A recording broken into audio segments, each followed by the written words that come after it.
Global goal setting. What is considered good? Specificity. That's a hard word to say. Alpha and Omega. Identifying most important aspects. What would you say you do here? How will you know when you're done? All this and a good deal more after the break. Welcome back, all you beautiful humans. We're talking global goal setting. I'm Nick. That's Eric. We're the Get Good Guys. And this is the Get Good Guide.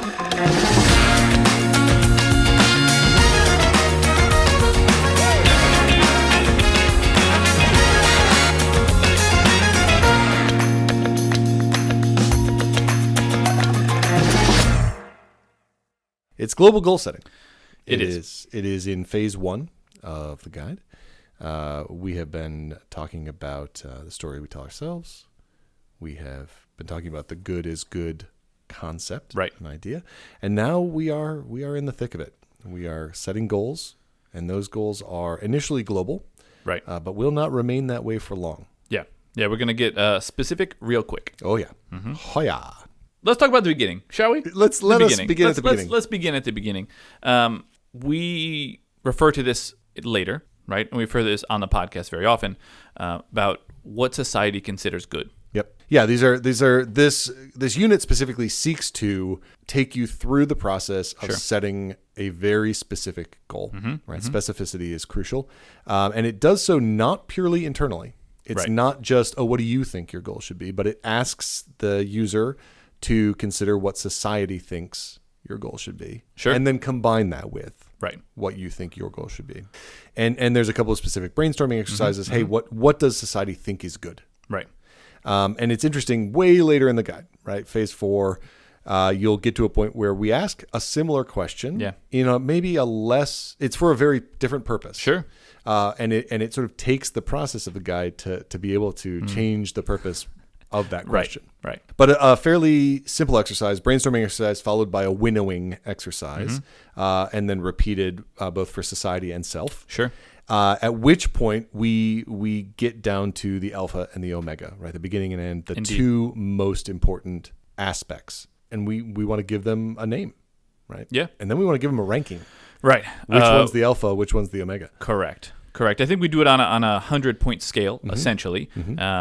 And the goal would be I think it'd be hard pressed to find a 50-50. Yeah. Right. I think it'd be very hard pressed. And I would challenge you, if you do find 50-50, to look a little deeper. Right. And if it's still there, maybe it's there. But I think that would be difficult to find something truly even. Yeah. And in other words, right, when you've done the full exercise, you've thought about, okay, there's a skill or there's a goal I have. What does society look at and say, oh, that person's good at that skill?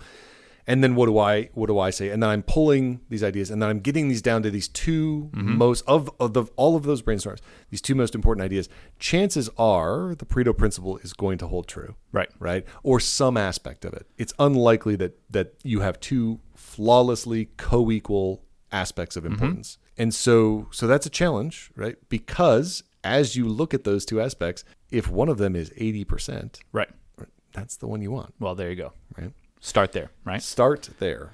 You will find us use the phrase in 10 words or fewer a lot. We use this very often, right? In every objective of the unit was written with this rule. Our own. The objective we wrote in the upper right of every unit. And of course, it's a requirement for the takeaway. Jargon-free and 10 words or fewer. And this is not the first time you encounter it in the guide, because it's there are takeaways for every unit. Sure. But it is the first time that it is part of an exercise. Yeah, that you'll be creating it. Exactly. And so there is this place of, hey, look, in 10 words or fewer, can you describe what you are about to do? What are you going to go do? What would you say you do here? And sort of put that in, and then that gives you your starting line. All of a sudden you go from not having a place to begin to having a place to begin. Yeah. Yeah, in a specific place, right? And then that's what we talk about. This entire unit really is about specificity and creating that specific goal for yourself about what we're trying to achieve here. Well, and because we've said the word several times, we can, I think, talk about something that is probably in a lot of people's schema, right? It probably exists in a lot of people's professional life or academic life, or they've just encountered it, and that's the SMART goal. Yeah. SMART, the SMART goal, which stands for specific, measurable, attainable, relevant, and time bound. Right.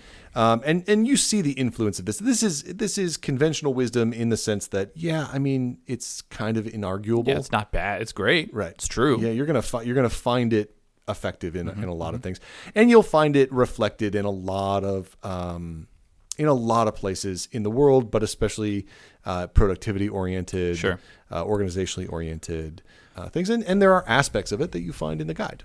Absolutely. Right. Absolutely. It's obviously all those things are wonderful. Right. Yep. I think one of the difficult parts about the SMART goal as a thing is it becomes is almost like motivational speakery. Right.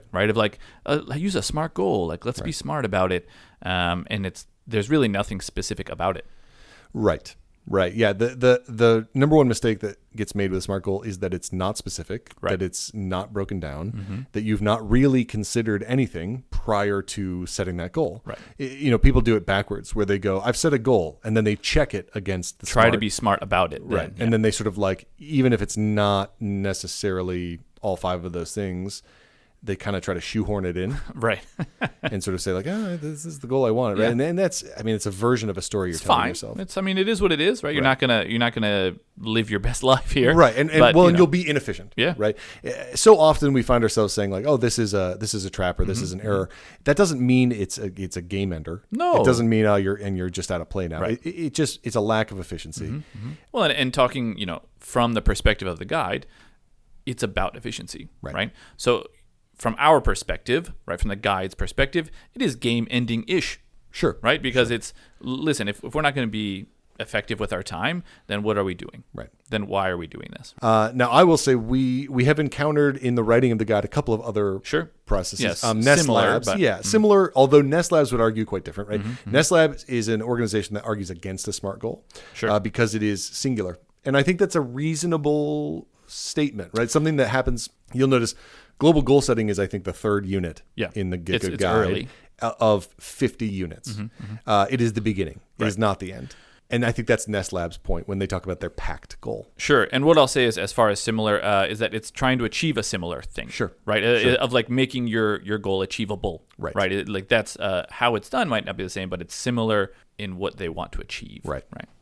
And the for reference, the PACT goal is purposeful, actionable, continuous, trackable. Sure. Now, trackable, okay, fair enough, right? That's good. Continuous, we sort of take exception to, because that's a road to the greatness trap. Sure. Right? That road leads to the greatness trap. Well, and I think a lot of the issue with these jargony sort of comments or sort of phrases and things, motivational essentially, is that they're good in spirit, but in practice very hard. Like, we think continuous is awesome. We have a very continuous, our last thing on every unit is next appointment. Right? Continuous is great, but continuous forever is not great. Well, you immediately start with kind of this cloud hanging over you of, I'll never be good. This is it. I'll never be good enough. Always going to be working on it. Yeah. Right. And you sort of go, hey man, good enough is good enough. At some point, you're going to be good and joyful and capable. That's great. Just be happy about that. Right. But if you go into something with this tacit acknowledgement that nothing you do will ever be good enough, that's a tough road to hoe. Well, and it's interesting, right? Because with this, one of the things that the SMART goal might have, in my opinion, over the PACT goal, if you will, is that it has time bound at least, where that could give you an endpoint, right? Whereas the PACT goal is the feeling is very opposite of endpoint. The feeling is very long, forever term, continuous and trackable, meaning you're tracking what you're doing. Right. You're not setting an end to that thing. Yeah. Now, we have developed an acronym of our own. Yeah, which might be the ultimate in acronyms. I think it is the be-all, end-all of acronyms. What I like about it is it follows kind of what all acronyms follow, which is one word, possibly 3 or 4 words. Sometimes you need to add some words to make the acronym work. Little tip, don't put a space between the words, and they're one word. And then it's one word. Easy. So that's going to be our good goal. Yeah, that's a good goal. GOOD, good goal. Correct. Would you like to elaborate? I'll do the first word. Sure. Yeah, the first word is get, right? The G stands for get. Of course, easy. Obviously. The second word is over yourself and. Right, over yourself and. That's the O. Over yourself and. Yeah, so the first word, get. The second word, over yourself and. Yeah. The third word is on with. On with. Right. On with. On with. And then, of course, the last word. Doing it. Right. On with doing it. So if you were to look at this, if this were an acrostic, sure, you would see get over yourself and on with doing it. Correct. Right. And that's a good goal. Right. Yeah. And I think that's probably the single most important thing you can take away from the Get Good Guide. I agreed.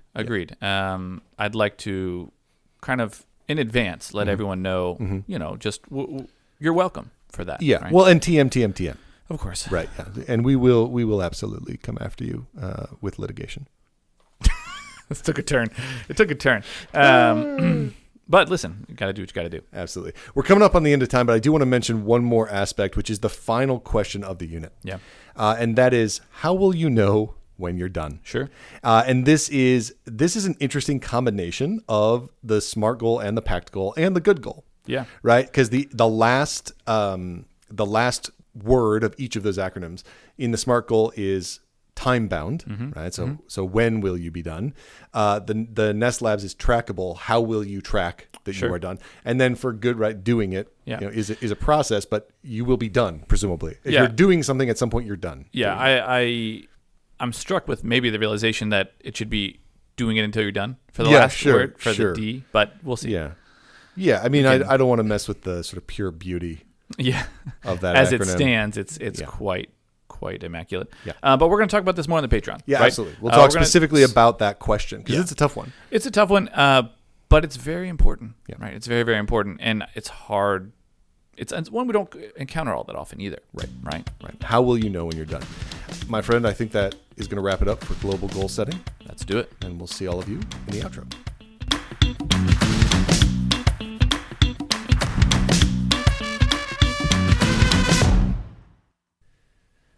Well, gee, thanks, everybody.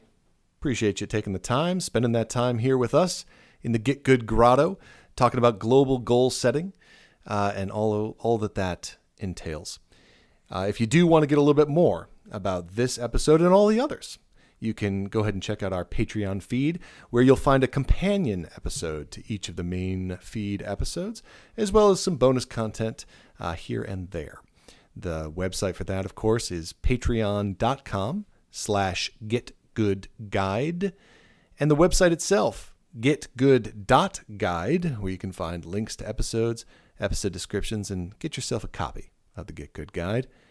As always, I'm Eric. That's Nick. We're the Get Good Guys. And this is the Get Good Guide.